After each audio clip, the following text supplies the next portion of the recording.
So hello guys, so ito na. Laban ng Saudi Arabia. Second quarter, game result. Sa score na 37-40. Lamang ang Gilas Pilipinas ng 3. So ito yung gumawa sa atin, si Justin Brownlee.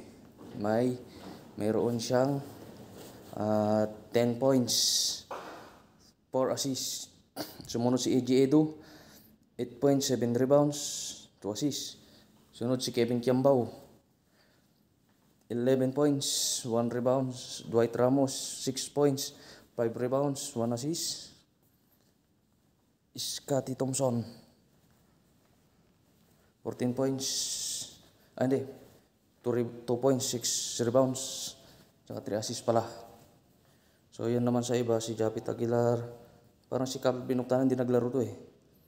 Si Malonzo, pinaglaro na rin sa wakas. Carl Tamayo, 1 points, 2 rebounds. Si G. Perez, hindi ka na pinaglaro si G. Perez Ba't kaya? San Miguel to eh.